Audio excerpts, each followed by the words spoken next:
cabinet yung ano eh. Sa drawer ng cabinet yung cellphone eh. May signal pa ba? So, ano po? May signal pa kasi nilagay mo sa cabinet. Hindi, nakabukas naman. Ah, okay. Taga saan po kayo, sir? Taga Leyte. Taga saan po? Leyte. Ah, Leyte. Bisaya. Okay. Bisaya ko. Ilang taon, Waray-waray. Ano? ilang taon na kayo? Matanda na ako eh. Oo, yung sinasat. Tinatanong ko kung ilang taon kayo eh. Yung edad ng sa Sige po ngayon July. okay. Sa July, mga 72 na ako. Ikaw, Wala. ma'am? 64. 65. Tanda pala ako.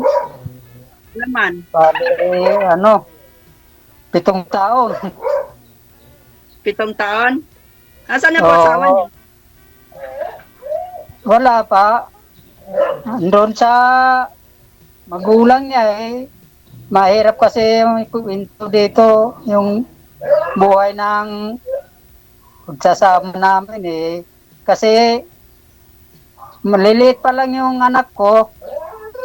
Tuwan ako, nakadidi pa. 3 yung Bakit? anak ko. Tapos isang adopted na half American, yung babae. Mga matatanda, babae. Yung dalawa, yung bunso at saka magkasunod, mga seaman. Okay. Ba't kayo iniwan? Yung bunso wala pang asawa, 59 years old. Ba't kayo iniwan, sir? Siguro, baka ano lang siya. Kasi may lahing Chinese yung misis ko. Oh, ilan ba anak niyo? Pagka ano, nauwi dito sa akin, ano, papabuntis lang siguro. Tapos, basta yung 3 na yan, ganun laging ginagawa sa akin. Akong naghihirap eh. Iniiwan Ganun. sa akin ng bata. Maliliit pa eh. Mahirap kaya magpalaki ng bata. Hanggang sa makatapos yung mga anak ko sa college. Sino Ay, yung nagpaaral? iba nga, yung mga babae, hindi nga nakatapos na wala kasing nag-guide na magulang na Kayo, babae. Buti nga lang, kayo, ano po? kayo nang paaral ng anak niyo. Oo, lumaki. Sikap naman sila. Kasi Okay. medyo mayroon na akong sariling sakahan. Kaya yun ang inaano ko. Ah, Nung umuwi ako ng Bisaya, galing naman ako dyan sa Manila, saan? Saan dito? sa Pasay na nagtrabaho ako dyan bilang factory worker. Yung bang dilata. Ah, Dyan okay. alam mo yon sa Pasay. Yung mga dilata dyan sa Pasay na puro sila yung magkakamag-anak. Tapos Oh. yung isa nasa Cebu, yung branch, kamag-anak din nila yan. Kailan po kayo tumigil ng pagtatrabaho? Namatay yung amo ko, kaya dinamdam ko, nag-resign na lang ako, nagpabayad na lang ako, kaya umuwi ako dito. Yung pera medyo nahahawakan ko, binili ko ng kalabaw, ano na lang ako na para magsaka, kasi mayroon naman ako kunting sakahan na sarili, kaya Sino kasama mo dito sa na lang bahay? ako nagsili. Hanggang sa lumaki ang mga anak ko, nakapagtapos naman ako ng seaman. Ah, Yung okay. 2 anak ko, seaman. Yung bunso, wala pang asawa. Siguro, naisip niya yung malilit pa sila na naiiwan sila ng nanay nila. Kaya parang wala pang ano eh. 59 na eh. Nasaan na dapat mag-asawa na siya may kakayahan naman siguro bumuhay yan eh. Oh. Asan na nanay nila? Andun sa magulang nila, nandun sa, imbis sa akin pupunta, andun lang sa magulang niya. Malayo po sa Dapat inyo. wala. Ako lang, nag-iisa lang ako dito sa bahay. Nabuburing ba ako? Kaya ako sumali dito ng ganito kung sakasakali. Ha? Ilang taon na siya? Senior na rin. Senior na rin. Hindi na siya pwede magpunta dyan at magpabuntes.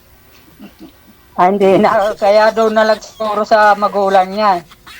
Ilang years na po kayo, sir? Naman siya, nung malilit pa yung mga anak ko Ilang naiiwan sa akin, 3 na yan. Ilang taon na po kayong hiwalay sa asawa, sir?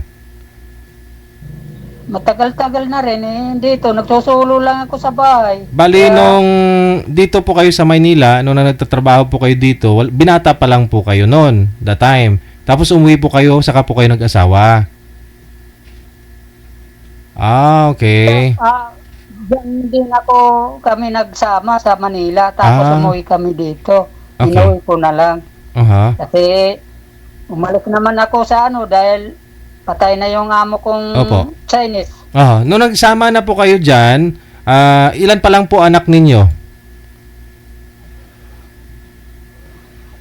Umuwi dito sa Opo. bagong lang kami. Bagong sama. Opo. Oo. Pero bakit may adopted po kayo na Amerikano? Half American? Amerikana. Yung pinakapanganay yan ng half American na Tisay. Yun po yung adopted ninyo una. Nag-adopt po kayo bago po kayo nagkaroon ng anak. Tapos may sarili kaming anak na babae din. Kasi sinong anak po yung anak mo na Tisay? Adopted ko pero pinabinyagan ko. Parang tunay ko na rin anak. Saan po galing? Kamag-anak nyo din po ba? Oo. Di ba yung pinatalsik ng Pilipinas sa Angeles? Di ba yung Clark Herbes? Kasi yung anak ng pinsan ng asawa ko, mayroon anak na iniwan sa amin, yung pinabinyagan ko. Parang tunay ko na rin anak yan. Opo. Nandyan sa Manila. Okay. Ngayon po, nung umuwi na po kayo dyan sa province, okay naman po kayo ng asawa mo kasi Chinese nga po yung asawa mo, di ba? Hindi, Mistisa din? lang, yung may mistisa. lahi ba? Okay. Oo. May lahi. May lahi din. Okay. Nagkaroon po kayo ng anak, tapos pag nanganak siya, umaalis siya. Tapos, uwi na naman sa inyo pag gustong magkaanak. Ganon. Pabuntis lang siguro. Pabuntis. Saan siya pupunta, sir? Pagkatapos ng mga ilang buwan lang, aalis na naman siya. Saan pupunta dyan sa Manila. Tapos, pagka malaki-laki na, babalik naman sa akin. Ganon din ang gagawin niya. Pag nagbuntis, mag-anak ng mga ilang buwan, Aalis na naman. siya. Hanggang sa naipanganak namin yung 3. bunso namin na na seaman. Ganon din ang ginagawa niya. Kaya yung anak kong seaman na bunso, parang ayaw mag-asawa. Okay. Kasi, Ano pong ginagawa po niya dito sa Maynila kung after po niya manganak? siguro, kasi maraming kamag-anak yan dyan. Nagtatrabaho. Siguro, nagtatrabaho siya. Okay. Ngayon, yung malalaki ng anak ko, college na, hindi na tuluyan umalis. Doon na lang sa magulang niya, hindi sa bahay. Okay. Kaya pala. Hindi na talaga umuwi kasi hindi na hindi na siya mabubuntis, hindi na umuwi sa inyo. Oo, yun. Pero laki ng, nako, hirap talaga magpalaki ng mga bata. Oh, kasi wala po yung nanay. Niniiwan ho sa'yo, dumididi pa, kamo, di ba? Oo, ang ginagawa ko yan, pinapadidi. Saan po, Nadidi pa. saan po dumididi? Sa buti. Ah,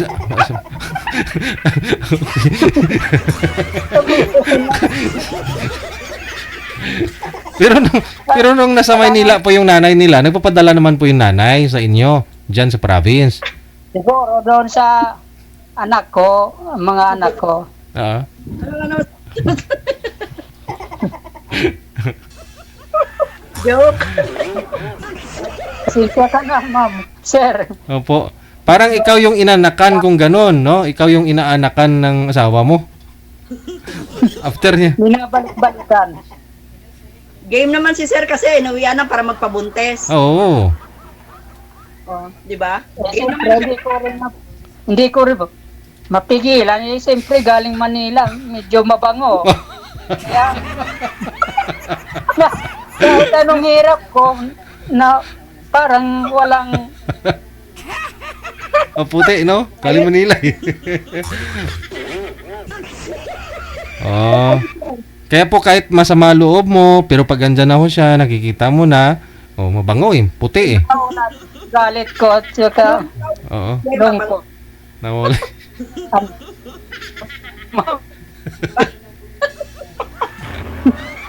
Alis ang galit niya pag mabango na naamoy niya eh. Oo. Eh, siyempre, hindi maiwasan na asawa mo. Mm-mm. Kasal kayo, sir? Kasal? Kakasal kami. Kasal. So yung edad po niya ngayon nasa 60 plus na rin. Complicated lang. Pag complicated lang. Mm-mm. Ano po? Complicated kayo. Parang kaidaran lang po ito ni Ma'am Ellen, no? Si Mrs. mo. Oo. Mm. Parang ganon. Ano ba pa? Ano ba sa amin ni misis mo? Ano? Ano po? Sino mas maganda sa amin ni misis mo? Maganda ka. Sana. Yan.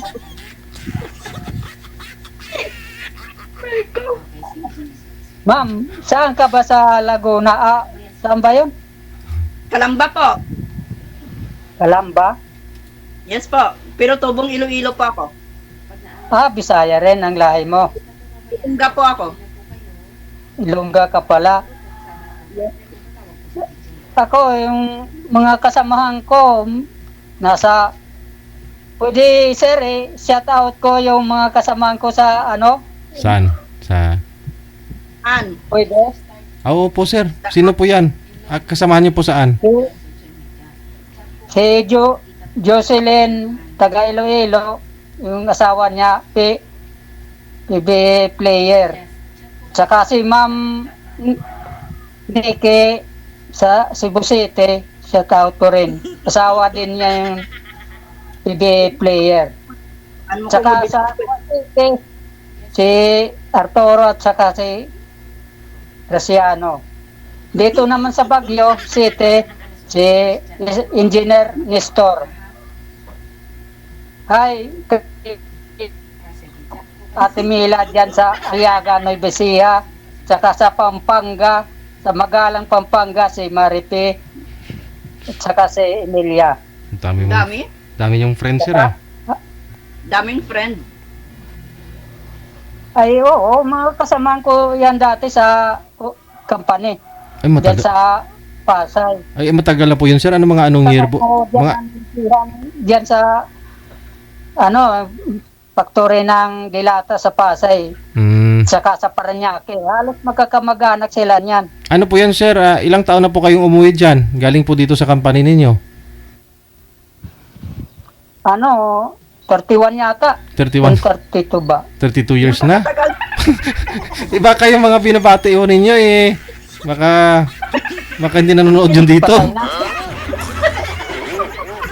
Hindi, naalala ko lang sila. Naalala niyo pa yung Kasi- ganong mga pangalan, sir? Naalala niyo? 32 years? Naalala niyo pa? Ay, oo, kasi Hmm. matagal din ako nanilbihan bilang kasama ko sila sa Araw-araw, Torre. no? Opo. Mga Oo. ano yan, mga CPA Mm. at saka engineer. Oo.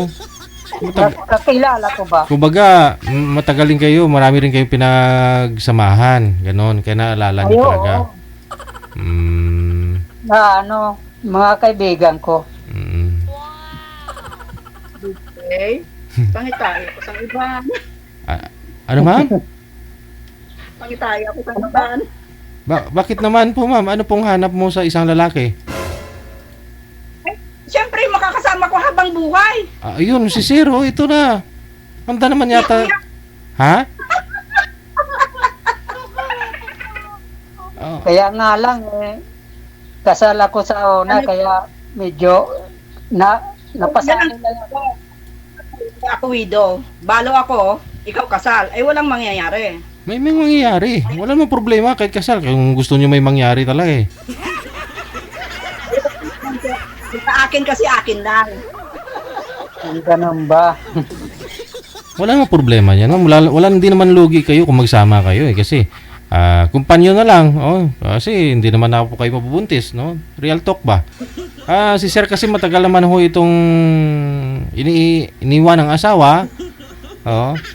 Tsaka wala naman na pong rason siguro na balikan pa ho ito si Sir, no? Kasi matagal na rin po kayong iniwan, Sir. May 2 dekada na rin. Mahigit na.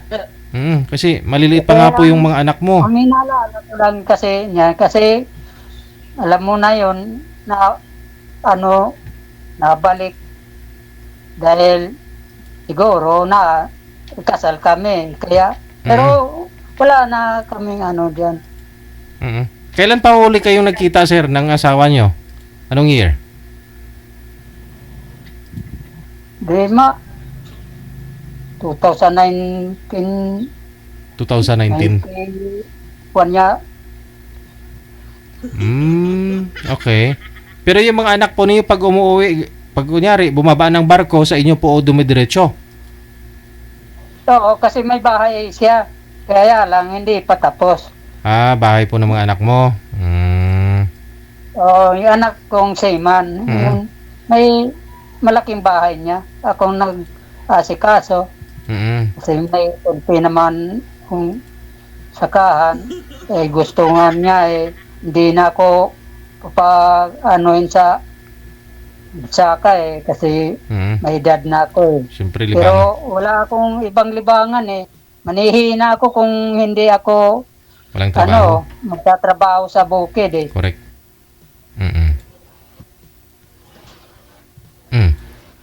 Si Ikaw, ma'am. si ma'am, biyuda na po kasi ang gusto niya mangyari na wala ring sabi tulad po niya, no? Pero siguro naman, ma'am, sa edad po ninyo ngayon, ayaw nyo rin, gusto nyo po bang magpakasalan, ma'am? Ay, hindi kasi, mahirap yun Kasal siya. Wala akong ano dyan Talo ako kahit sandalhin. Oo. Talo. Talo. Pero di ko yan. Talo ka kasi kung may pensyon si sir, hindi mo Ay, oo. Ay, baka may pensyon po ba kayo, sir? Kunti lang ang pensyon ko kasi medyo ang properties kasi ni Sir sa legal wife. Oo. Lahat ng properties yan sa legal wife. Sa legal wife talaga yon, ma'am. So, bakit gusto niyo po pa kukunin pag sakali? So, alam mo naman po kung saan yung boundary mo Kung gusto mo lang din naman may makakasama, pagdating sa balang araw, rights ng mga anak niya po yun, no? Asawa niyang legal. Kaya nga Sir DJ, gusto ko yung akin. Sa'yo na talaga. Gusto mo, kunyari, may property yung boy, sa'yo na. Parang ganun. Basta wala siyang sabit. Yun lang yun. Walang sabit. sige. Friend. Kaibigan lang. Ito naman, pwede naman yun Oo. Okay. pwede naman tayo maging kaibigan. Pero pinapaliwanag ko lang, ma'am, yung kalagayan ko, sitwasyon ba? Ah, Kaya, ano ko rin. Hindi rin kita masisi na gano'n ng ano eh. Buhay pa naman yung problema. misis ko. Kaya, wala rin ako ano kung babalik siya o kasi sanay na ako. Sa 3 naming anak, ganun laging ginagawa niya. Alam ng mga anak ko. Kaya yung bunso kong Seaman, ayaw mag-asawa. Ayaw niya siguro naranasan ko. Bakit ba ganun na ano? Diyan ako sa Manila halos lahat ng simbahan diyan sa Metro Manila, napasok ko yan. Madalas kong simbahan sa Quiapo, sa Baclaran, sa Las Piñas, sa Antipolo, sa Grotto, Sir? Caloocan, Fairview. Halos lahat ng simbahan dyan, pero bakit ganun ang nangyari sa buhay ko? Pero buhay ng palad siguro. Pumasok ka lang siguro, sir, eh. Ano po? Pumasok ka lang siguro sa simbahan. Tapos Ay, labay-labas. nag-aaral din ako. Ah, oh. Sabagay, sa Grotto, nag-i-istasyon ako. Mm-mm. Sa Antipolo, minsan, mahal na araw nakakasabay ko yung mga nagpipinitid siya. Mm. Pero tumutuloy ako sa simbahan ng ano. Now, hindi na po ba kayo nagkaroon ng karelasyon, sir? Bukod po sa asawa ninyo? Wala. Wala. Kasi focus ako sa mga anak ko. Mm. Kaya nakapag-aaral din sila. Mm. Proud naman ako, nakapatapos din ako ng Seaman. Bali, 2 pa sila. Yung half American ko, caregiver ang kinuha. Yung pangalawa, nagtrabaho sa PSA. Mm. Ngayon, nung nakapag-asawa ng foreigner, taga British, Mm. hindi na pinapasok siya sa PSA. kuhan, Mm. PSA. Mm.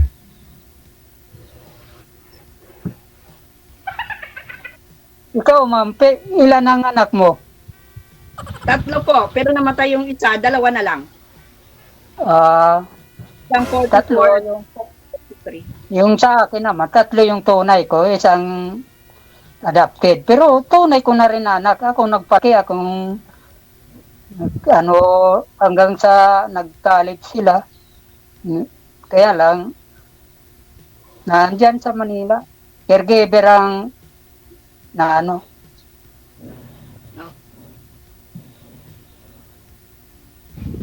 Ano po ba gusto nyo, sir, sa isang babae? Yung maunawain, yung alam niya, maunawaan niya yung kalagayan ko, ganito. Mm. Yun lang naman ang nano ko.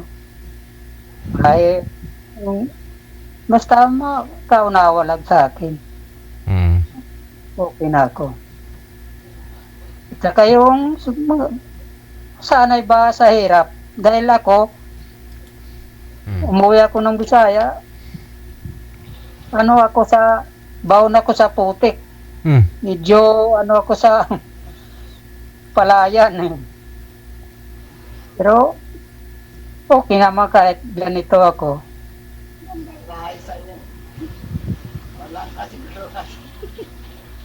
Libang-libang mo na lang naman siguro, ah. Paano makakain ka naman kahit di ka na magtrabaho, eh. Bukod sa may pensyon ka, mga anak mo, gusto nga po nila, titigil ka na sa pagtatrabaho mo sa bukid, pero ikaw lang po yung may gusto. O nga naman, kasi humahanap nga po yung katawan mo ng trabaho pag sanay na talaga.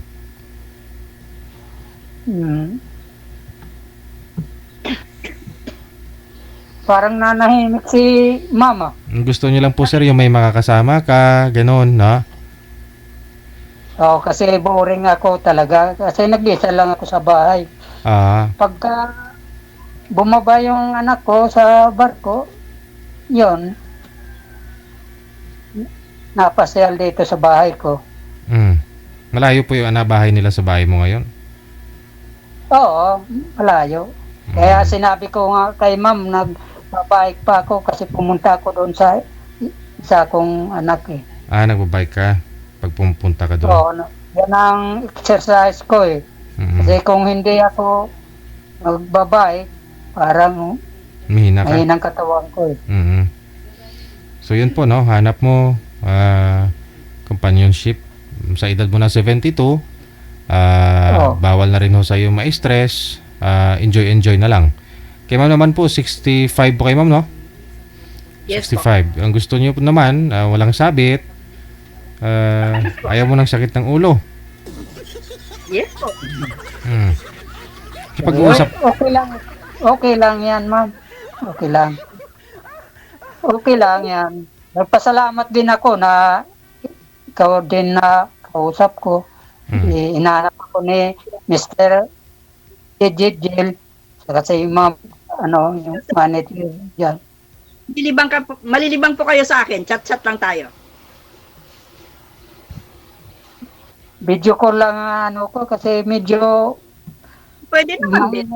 kamay ko pasmado ako sa pasmado ako sa trabaho sa bukid kaya nagrereklamo nga sa idol Jill na mano Malikot? yung kamay ko eh. oo. Gawa na ito sa pagtrabaho ko pa diyan sa Manila kasi mahirap din ang nasukan ko diyan eh. Ako ang taga pagluto sa mga dilata. Oo. Ako nagluluto diyan. Boiler tender ako yung May gas luluto ko. May- Kung may gas bitlop. may gas sardines po ba yun, sir? Yung gusto ko sa makina eh. Mainit sa kalamig yun. Siyempre, after na mainitan, Oo, storage nila kasi dyan malamig. Yung boiler may aircon eh. Kaya ganon, sala ako sa init at saka sa lamig eh. Kaya Yung boiler ninyo may aircon.